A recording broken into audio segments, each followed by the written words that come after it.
is planning to end school vaccine mandates. That's where we're starting the 7 from the Washington Post. I'm Hannah Jewell. It's Thursday, September 4th. Let's get you caught up with today's 7 stories.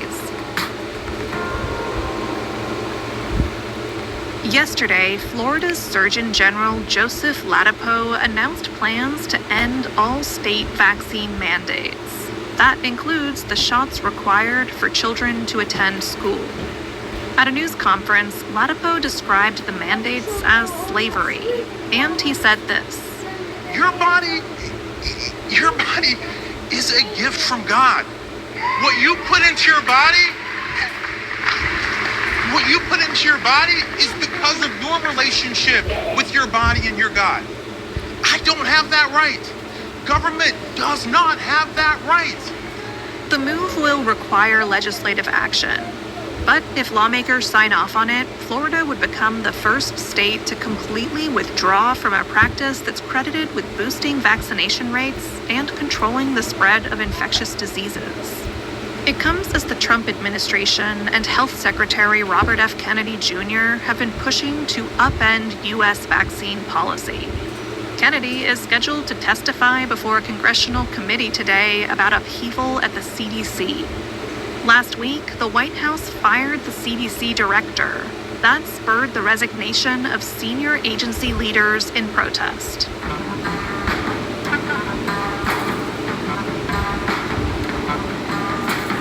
A judge ruled that the Trump administration cannot withhold funding from Harvard. That's number 2. Let's recap this one. Months ago, the Trump administration accused Harvard of allowing anti-Semitism to flourish on campus. Officials made demands for change at the university, demands that Harvard leaders rejected.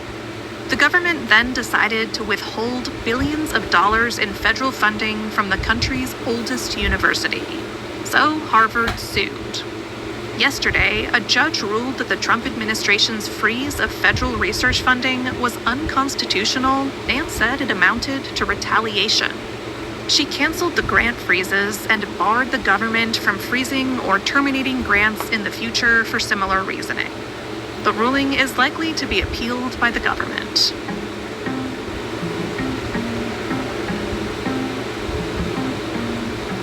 Number 3.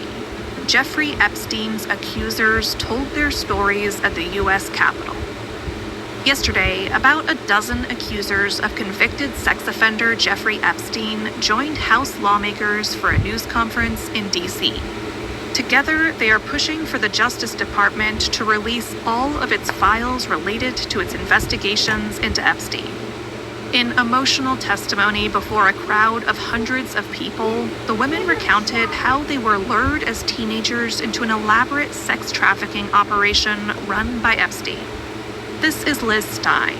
She said she was 21 years old when she met Jeffrey Epstein and his associate, Ghislaine Maxwell.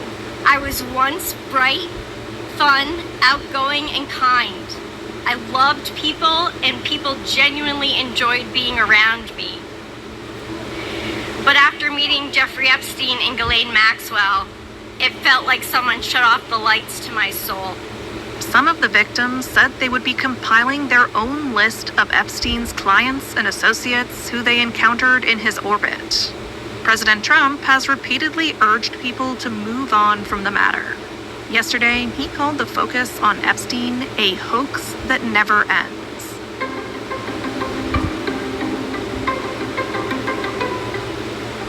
Number 4. Texas passed a bill to allow people to sue abortion pill prescribers. The sweeping new legislation was passed by the Texas Senate yesterday. It allows private citizens to sue companies and individuals who manufacture or distribute abortion pills to patients in Texas. Winning plaintiffs would get a minimum of $100,000 in damages. The measure is intended to stop the flow of pills from blue states. In 8 Democratic-led states, abortion providers can prescribe and mail abortion pills to patients across the country under SHIELD laws. Those are designed to give them legal cover from out-of-state prosecution. But under this new Texas bill, doctors, drug distributors, and even package delivery services could be targeted with lawsuits. The measure is expected to be signed by Governor Greg Abbott. A hot mic captured Vladimir Putin and Xi Jinping discussing immortality. That's our fifth story. The Russian president and Chinese leader attended a military parade in Beijing yesterday. China was showing off its advanced new weapons. But a fascinating conversation between the leaders about living forever has captured just as much attention after it was caught on a hot mic. Through their interpreters, Xi said, "In the past, people rarely lived to be 70, but today they say that at 70, you're still a child." Putin, through a Chinese translator, responded, "People can keep getting organ transplants." And he said, "You might look younger as you live, and you might even achieve immortality."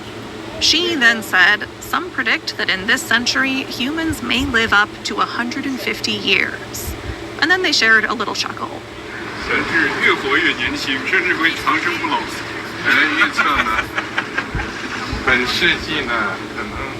The conversation was broadcast on Chinese state media. Searches for 150 years were then censored on the Chinese social media site Weibo.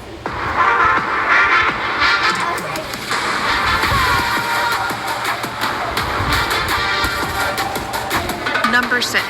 The new NFL season kicks off tonight. The long wait is over for lovers of professional football. The defending Super Bowl champions, the Eagles, will host their rival, the Dallas Cowboys, in Philadelphia. And it's good news for the Eagles. They're looking like the NFL's best team once again.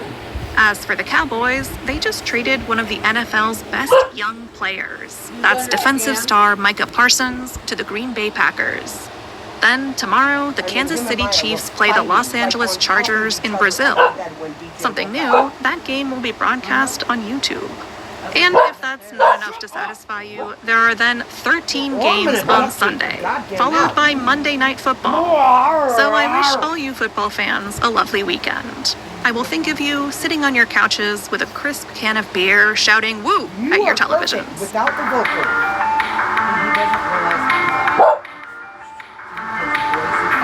And at number 7, you should avoid spending so much time on the toilet scrolling your phone.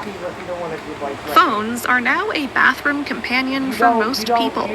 A 2022 study found that 65% of Americans said they use their phones on the toilet.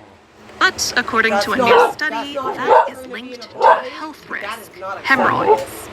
The study found that smartphone users spend significantly more time on the toilet than others. Researchers said the distraction leads to longer toilet sessions.